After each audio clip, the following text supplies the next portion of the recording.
and welcome back to the Restart channel. My name is Shada, and today we're diving into the world of cannabinoids, specifically CBN, also known as Cannabinol. By the way, if you find this video helpful, don't forget to like and hit subscribe so you won't miss future content from us, and a big thank you for pressing play. So let's learn about CBN. To start, what exactly is CBN?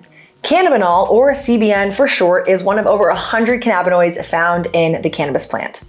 It's alongside better known ones like THC and CBD. However, unlike these other cannabinoids, CBN is a bit different. You see, CBN doesn't start out as CBN. Instead, it's actually a byproduct of the plant's most famous and psychoactive compound, THC. When THC ages, it slowly breaks down and oxidizes, converting into CBN. CBN was first discovered in 1896 by Wood, Spivey, and Easterfield. It was the first naturally occurring cannabinoid to be isolated, even before the discovery of THC. The isolation of CBN allowed for subsequent identification of other cannabinoids, including CBD and THC, and eventually led to the discovery of the endocannabinoid system in the human body. However, because CBN is a degradation product of THC rather than being directly synthesized by the cannabis plant, its discovery didn't immediately lead to the identification of the biosynthetic pathways for cannabinoid synthesis in the plant. Another way to look at CBN is if you've ever found an old baggie of cannabis and noticed it wasn't quite as potent as before,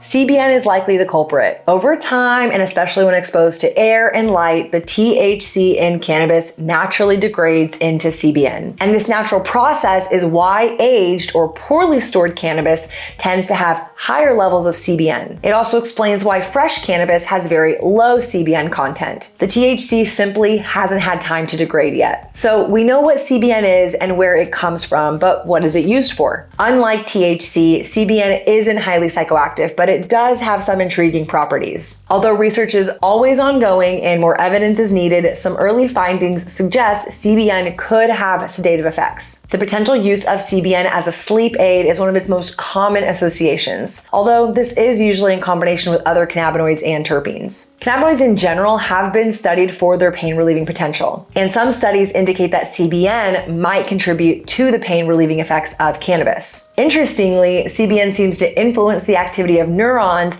that are sensitive to capsaicin. And capsaicin is a compound found in chili peppers that is used in topical pain relief creams and gels. Like many other cannabinoids, CBN may also have anti-inflammatory capabilities. Studies on rodents have suggested that CBN may work as an anti-inflammatory agent, and this could make it helpful for people suffering with conditions like arthritis. Research from the 1970s suggests CBN has anti-convulsant effects. This means it could potentially help reduce the severity of seizures in conditions such as epilepsy, but it should be noted more recent research is needed to confirm these findings and determine the correct dosages. Preliminary studies also show that CBN might stimulate the production of new bone, indicating potential use in bone healing and growth. And unlike CBD, which does not seem to stimulate appetite, CBN may have this effect, which makes it a potential therapy for individuals looking to gain weight, particularly for patients with conditions like cancer or AIDS. So to recap, CBN was the first discovered cannabinoid.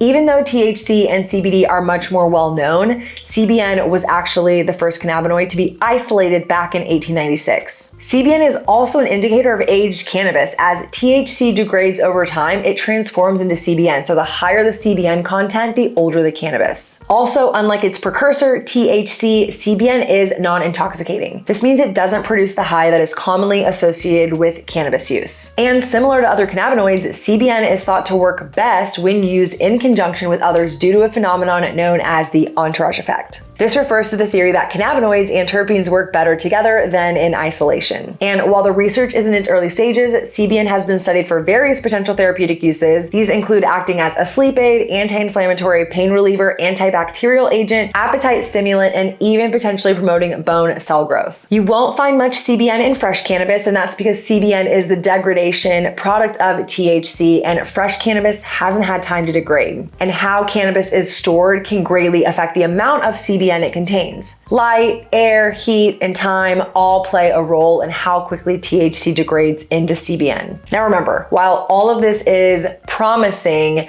much of the research on CBN is still in the early stages and not all its effects are fully understood. But if you're considering using CBN, we offer a wide range of products from gummies to tinctures that are packed with high quality CBN.